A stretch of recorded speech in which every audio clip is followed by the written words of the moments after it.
Matthew chapter 2, verse 1 to 12, we have the worship of the Magi. What is the significance of these foreigners, the Magi coming to worship the King of the Jews? Where did these wise men come from? How many were there? Were there actually a star in Bethlehem? Well, there are many, many questions I also have when I read this passage. One of the things, traditionally, we have been translating it as wise men. The word used there, Magi, it's not easy to translate exactly in our time. What does it mean? It may have something to do with some kind of priests or scholars or maybe wise men or even maybe magicians or some people think astrologers, etc.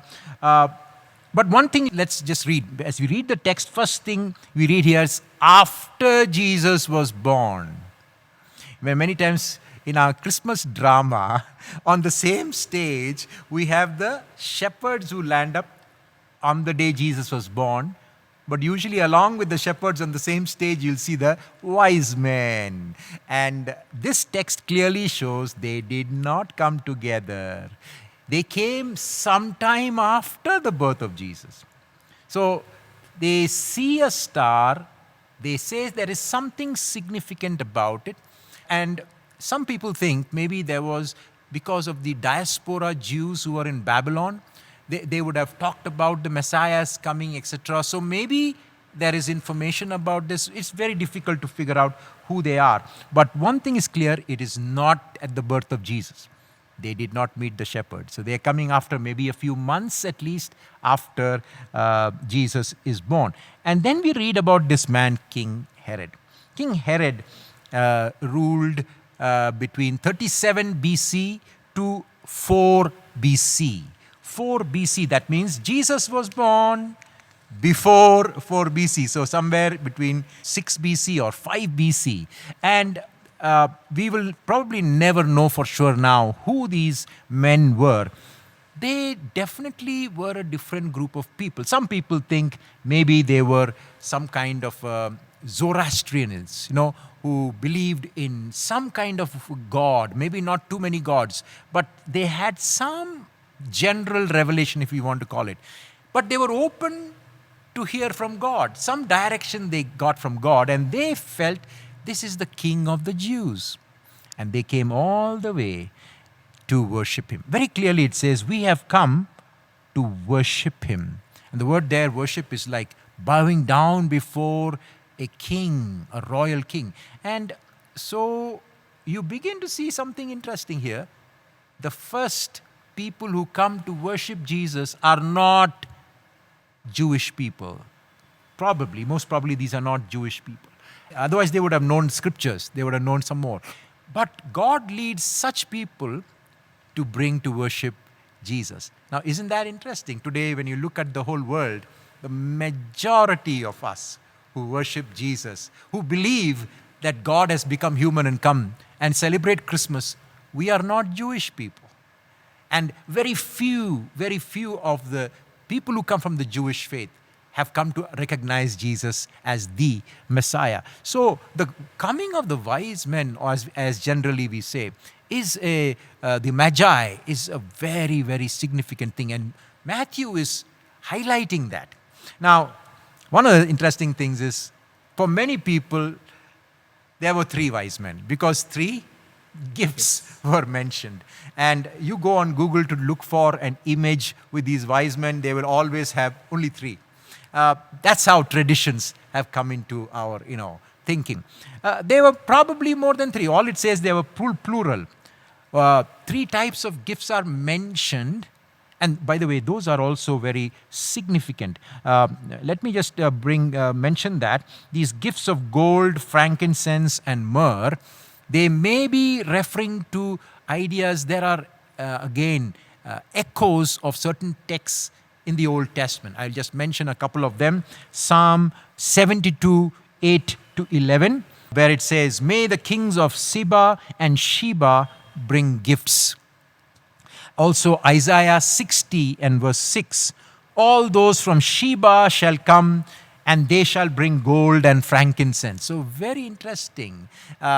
You have these verses like that. So these people come, but they are not very sure where the king of the Jews is.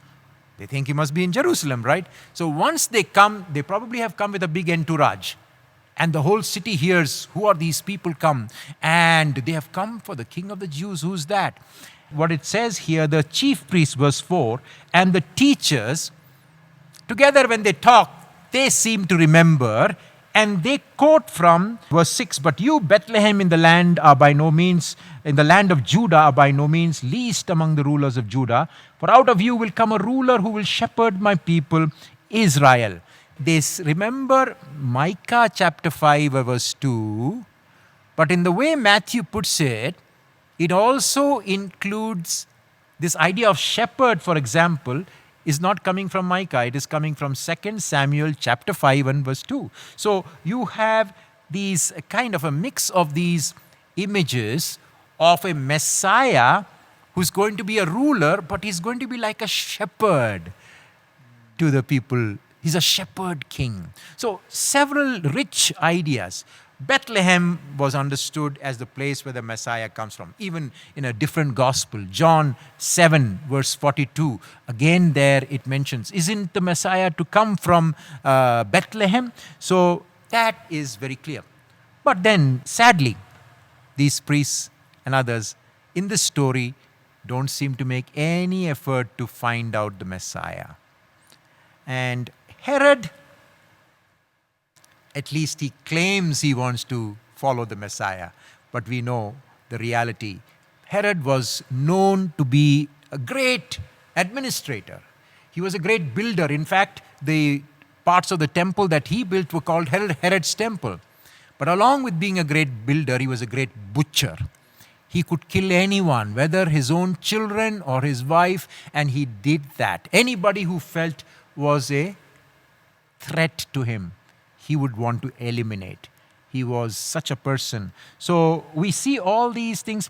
Let me just say a few words about the giving and the worship of the wise people here. We don't know too much about them and all their theology that they had in their minds. But one thing, they have come all the way to worship. They don't fully understand, but they are taking the effort. That involves sacrifice.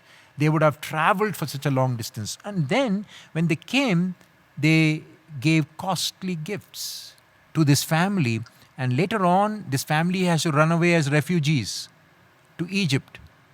I believe these costly gifts would have helped the family of Jesus to survive in Egypt. And also, they are very obedient to the Lord. When they hear from the Lord not to go back to Herod, they turn back from the strong. They would have had to take a very different route to come away out of there to escape Herod. So they took a long route. They listened to God. So you find obedience, you find sacrifice in the worship of the wise men. And I would say during this Advent, if we want to worship our Lord Jesus, it will take obedience and sacrifice.